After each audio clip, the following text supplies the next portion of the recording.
Живеем в един объркан свят, много динамичен, изпълнен с много предизвикателства. Ежедневието ни е много натоварено. Това от своя страна кара емоциите ни да се движат в двете крайности, наляво и надясно, като едно голямо махало. Да, обаче това не ни носи никаква полза. Добре би било, ако съумяваме това махало да го държим в центъра. В квантовата физика това състояние се нарича нулева точка. В будизма Махаяна, голямата колесница, най-широко разпространеното учение на будизма, се говори за средния път. Говорим за онова състояние, в което не че няма емоции, точно тогава емоциите са най-осъзнати. Не е нужно да се гневим прекалено много, след това да треперим 3-4 дни. Не е нужно да бъдем прекалено много радостни, защото това от своя страна изтощава сърцето. Въпросът е всичко, което преживяваме, да бъде осъзнато, да бъде центрирано.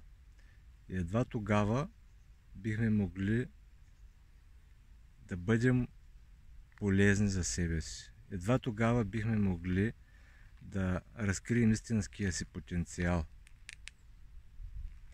Защото в това състояние ние наистина започваме да се чувстваме хармонични, започваме да се чувстваме себе си. Един будистки учител има, Тик Нят Хан, казва следните слова. Нищо лошо няма да бъдем тъжни, нищо лошо няма да бъдем гневни, но нека да не е повече от 5 минути. Изразете емоцията, поплачете си, повикайте, но нека сърцето ви да бъде в мир, нека сърцето ви да бъде в покой. Тогава имаме възможността наистина да извадим най-силните си качества. Тогава имаме възможност да се докоснем и да покажем истинската си душа. Не да бягаме от света, да се крием по пещери, да ходим по ретрити, да се откъсваме от суетата, защото живеем в един материален свят.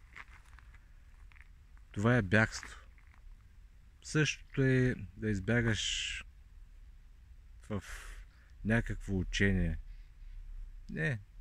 Единственото, което е нужно, да бъдете в тишина със собствената си душа и със собствената си съвест. Нищо повече не се изисква. Тогава ние сме истинското си аз. Тоест, нека да живеем, нека да бъдем в света, но не от света. Нека да бъдем в центъра си. Обичайте се, стремете се да намерите центъра си и да бъдете хармонични.